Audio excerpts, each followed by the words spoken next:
cabby?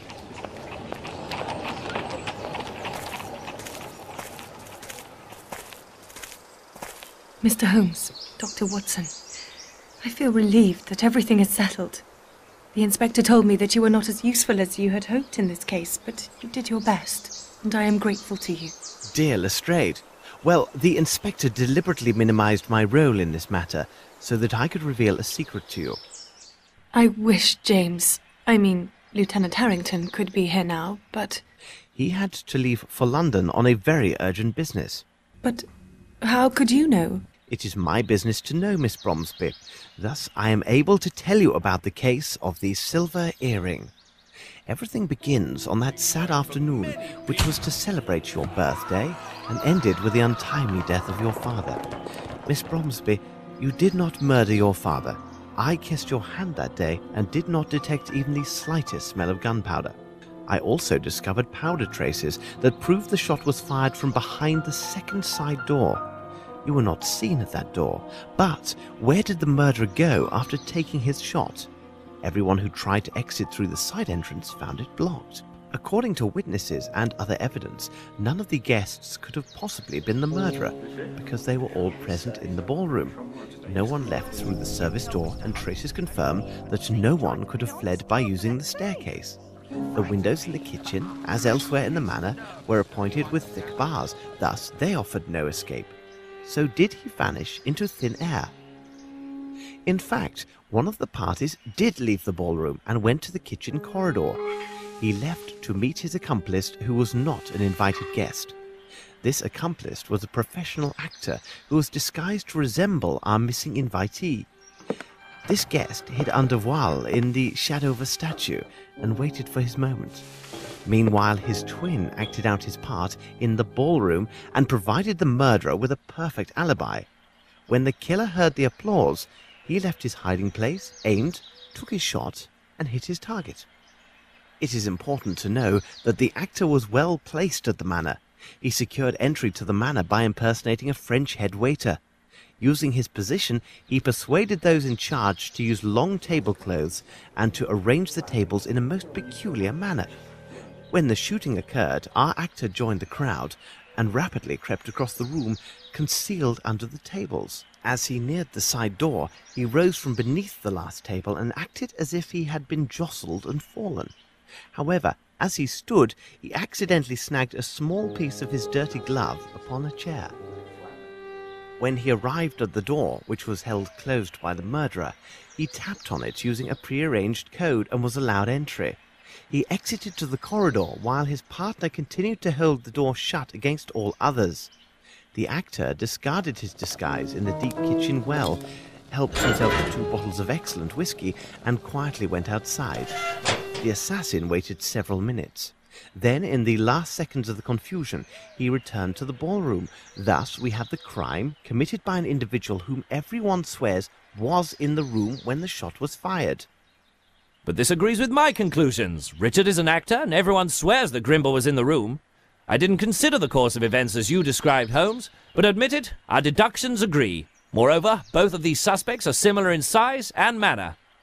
Your theory presumes that Grimble is an excellent shot, which is false.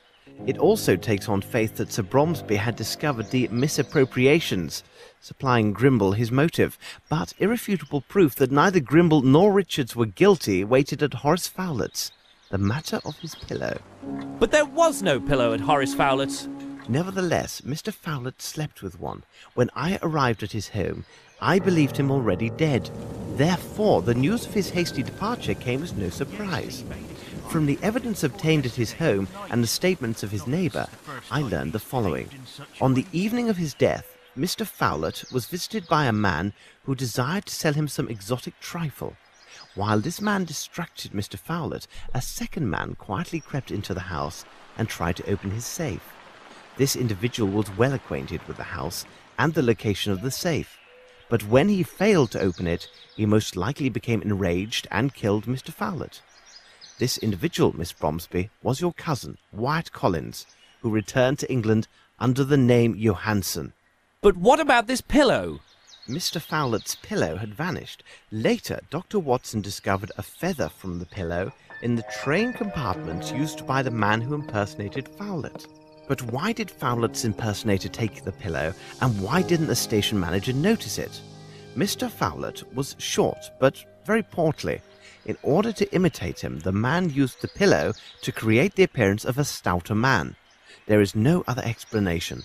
This man was a much leaner man than Mr. Fowlett, Mr. Grimble, or Mr. Richards. Then, Holmes, who did murder Sir Bromsby?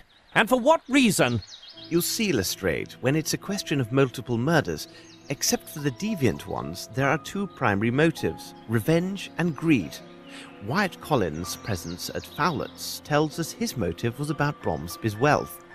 He went there for the express purpose of stealing the will so that he would receive at least a portion of Bromsby's estate.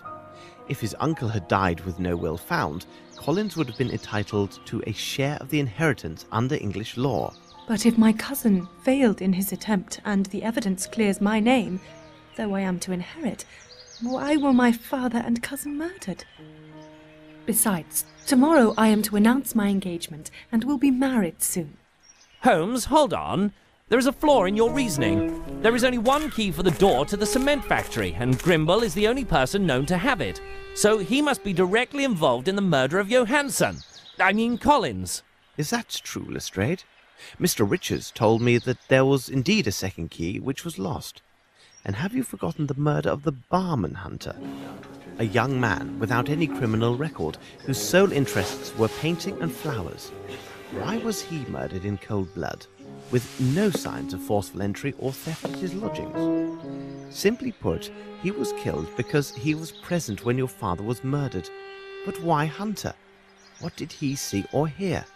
And above all, how did he acquire the earring of Miss Veronica Davenport, the leading actress of the Fairfax Theatre and Dwight Richards' mistress? I can stand this no more. My thoughts are dazed. Will you finally reveal who murdered my father? The murderer? Here he comes now. I understand your feelings of incredulity, but I have never been more serious. You must know that the first person who enters this room is the murderer of your father, Miss Bromsby, and I will provide irrefutable proof of their guilt.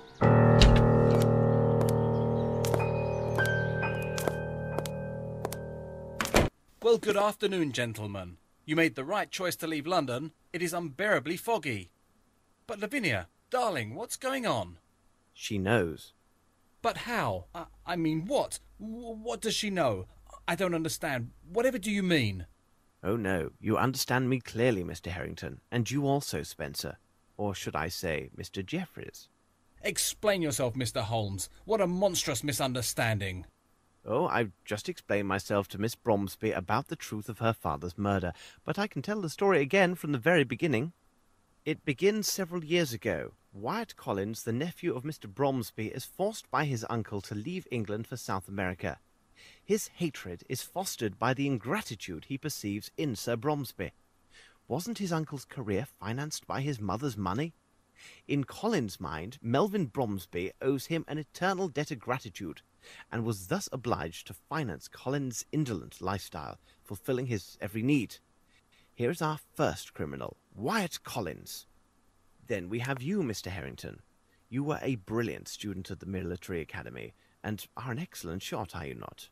You were the only person at the reception with sufficient skills to make the shot that took Sir Bromsby's life. During my investigation, I learned that ex-officers of Her Majesty's Army enjoy great favour around the world for administrative positions. You left India and made your way to Brazil, where you obtained the position as warden of the prison in Guacamayamo. Do not try to deny your presence there. The pictures in your hunting portfolio could have been taken nowhere else in the world except Guacamayamo. We now have our second criminal, Lieutenant Harrington.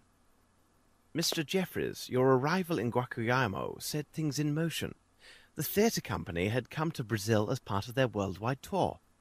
You had been involved with the lovely Veronica Davenport, and loved her with a passionate yet possessive love.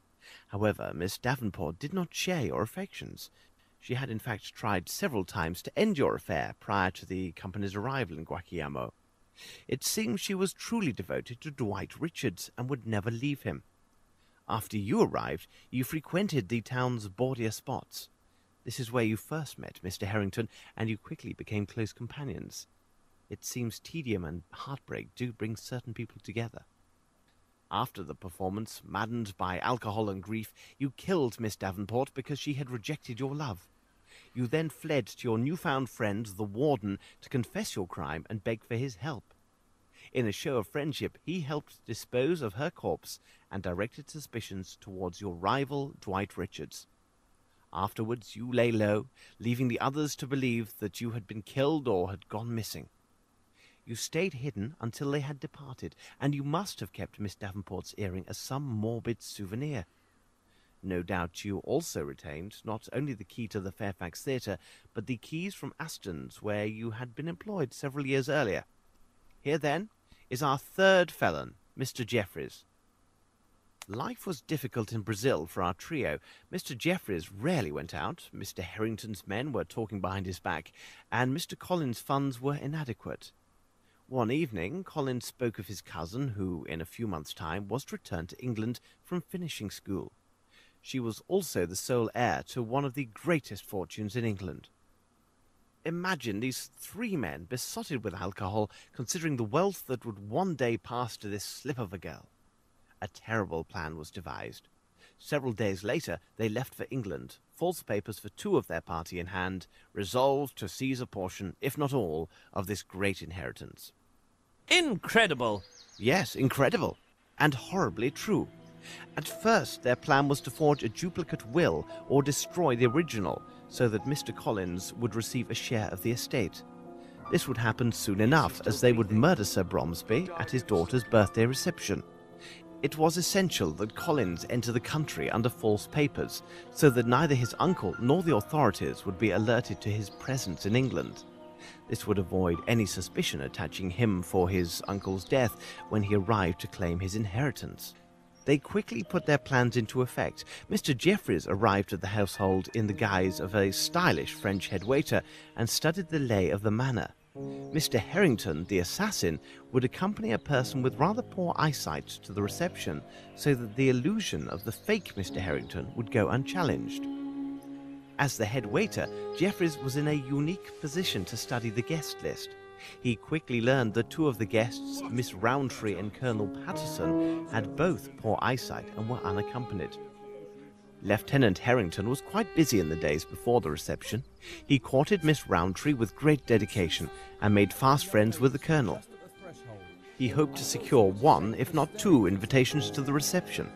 Your arrival as the Colonel's guest was your first error, Harrington. Is it credible that a young officer who left the army because of his hatred towards all military authority would easily befriend a man who embodies everything that he detests? But your efforts bore fruit, and you obtained your invitation.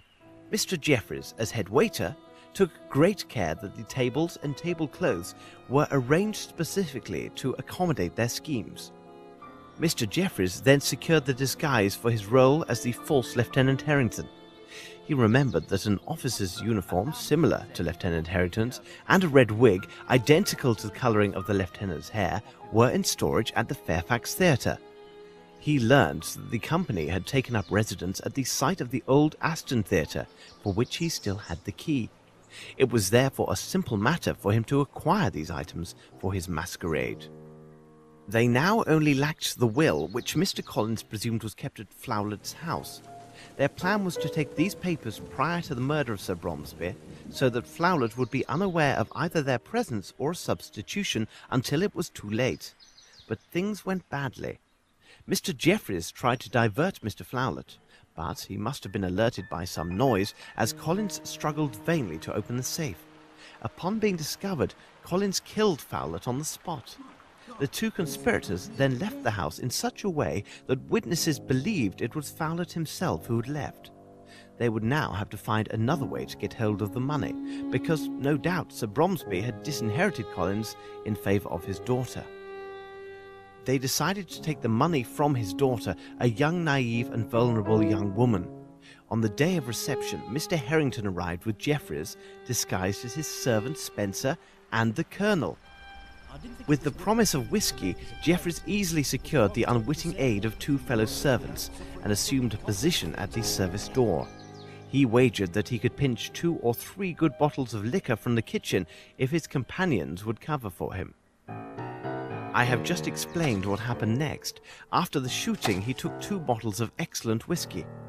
Only someone knowledgeable would have taken these 2 bottles over the others, and Mr. Jeffries had been formerly employed at a luxurious hotel in France.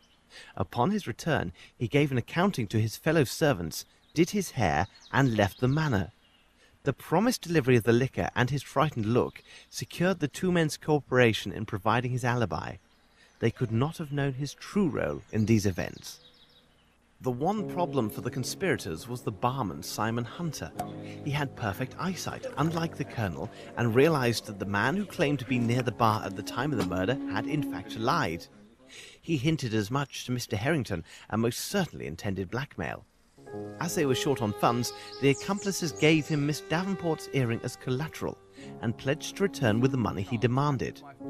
That night, when Lieutenant Harrington visited us in London, he had just come from Simon Hunter's.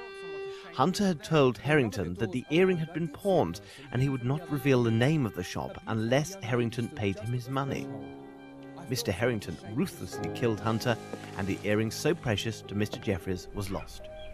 Earlier that morning, Jeffries lured Collins to the cement factory on the pretext of fabricating false evidence against Grimble.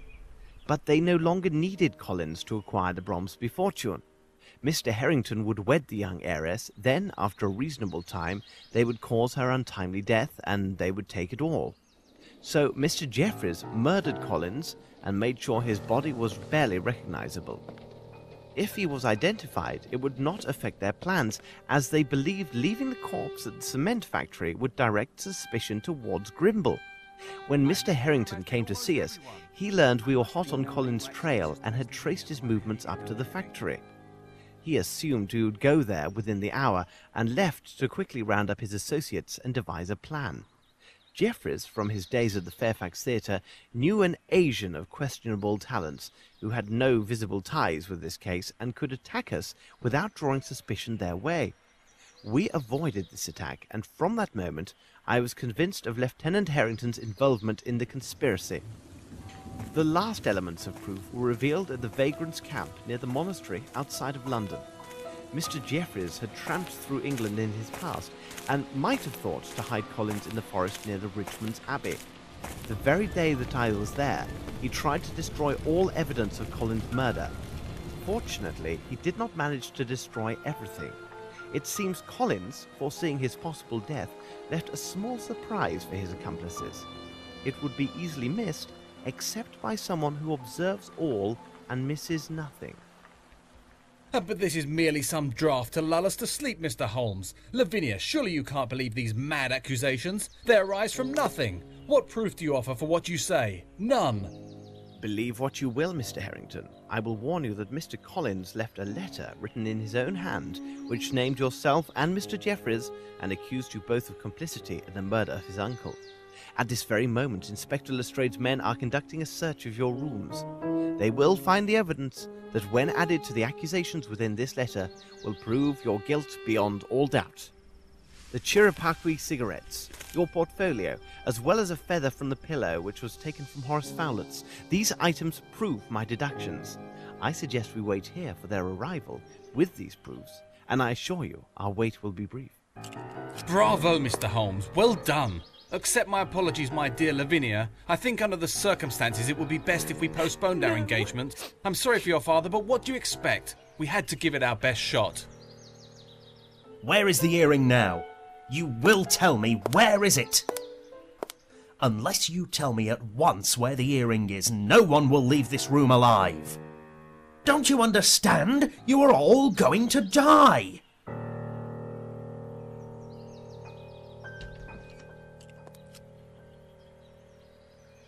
They are all yours, Lestrade. I suggest you return with your agents to London as soon as possible. Thank you, Mr. Grimble, for literally applying my precepts. Watson, let us escort Miss Bromsby to her rooms. She will need her rest. Holmes, Collins never named either Harrington or Jeffries in his letter. Indeed, Watson, but they could not have known. I played my bluff, and they believed me. And Grimble, where did he appear from? You can now boast that one of the most influential men in England served as your driver. Since my visit to Fowlett's, I knew that Grimble had nothing to do with this crime. I asked him to assist with the investigation, and it was at my request that he took steps to acquire Bromsby Enterprises. He gained us precious time by forcing Harrington and Jeffreys to wait and see if Miss Bromsby would inherit. He ran quite a risk in doing me this favour, because their plot then turned against him. I also asked him to send the letter which lured the two murderers away from the hall. I needed a moment to explain everything to Miss Lavinia. It would be dreadful if she fell into the hands of her father's killer. From the beginning, Grimble was concerned only with saving her inheritance. He never once doubted her innocence. Nevertheless, didn't he misappropriate those funds? Indeed, but not for his own profit. It was solely to protect his friend Bromsby. An ex-architect with whom he had quarrelled, a Mr. Waters, had contacted Sir Bromsby before this intrigue began. Waters learned from Captain Bowie that Sir Bromsby had encouraged certain actions against workers hired to build a bridge in India. That project was the bridge over the Kalidasa Abyss. Waters blackmailed Bromsby from afar. Grimble received the letters and considered them to be quite serious. He knew his hot-tempered friend well and preferred to conceal the blackmail attempt for fear of disastrous consequences. So Grimble made regular payments to Waters in exchange for his silence. Unfortunately, Collins discovered the arrangement while he was working at the cement factory and threatened to reveal everything. Grimble could not afford for that to occur. He managed to rid himself of Collins by sending him to Fowlett. Then it was Bromsby's turn to discover the blackmail by sheer accident. He was angered, but before he could decide his next move, Mr. Waters died suddenly and removed all threat. When Grimble learned that Waters had died, he confessed all to Bromsby. He noted that the money paid was a pittance when measured against Bromsby Enterprises, and that the same amount could now be applied in other ways. India had enriched them so greatly, and Bromsby had been cursed over the harm done to the Indian people in his employment. It was decided that these same funds would now be sent on a monthly basis to a Bombay orphanage in the care of a Sergeant Brahamai. It is possible that Bromsby intended to increase his patronage, and this was the important news he intended to reveal to the press at his daughter's reception. It was she who had harshly reproached him regarding his behavior towards the Indians in his employ. Do you remember the words from that poem which he had written into his notes? It said that the ungrateful always die miserably. Indeed, Holmes. But there is one thing that I still don't understand. Why did you ask Lestrade to put Richards behind bars? He wasn't guilty of any crime, but you treated him as a murderer. I advised Lestrade that it would be prudent to place Richards in custody so we could protect him from harm. Mr. Richards is a wise and intelligent man. He would have recognized Harrington and Jeffreys on sight. When he realized that Jeffreys was alive and that I possessed the missing earring, he would have drawn the same conclusions as I. So this investigation would have been stopped cold by one or two more murders. I see.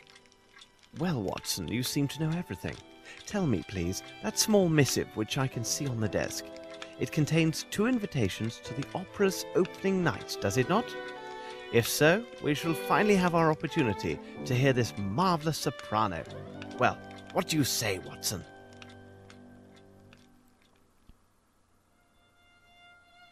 That was a really long ending cutscene. How debonair, Sherlock Holmes. Yeah. Yeah. I'm not sure. Music's really loud in my ears, so I don't know how my own audio is gonna be like. It's hard for me to say. I mean, this game, I can't remember the year it came out. I'm thinking 2000, early 2000s in my head. I could be wrong. But it definitely is an older game. It's the second game in the series. Though technically this comes before, the events in this one comes before the events of the game prior. That said, I don't know. I mean, maybe it's because I personally, it's a hard thing. I know I feel weird saying this. I couldn't feel connected to the story, but I mean that's what it really kind of comes down to. I didn't feel any sort of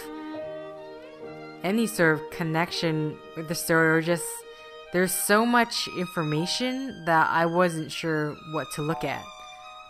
So so everything was just something, new things, new information, but I had no connection whatsoever to really connect the dots all together. I did get one or two right. I think I got 1 or 2 questions right in that ending questionnaire. But my game seems to have stopped. So until next time, guys. See ya!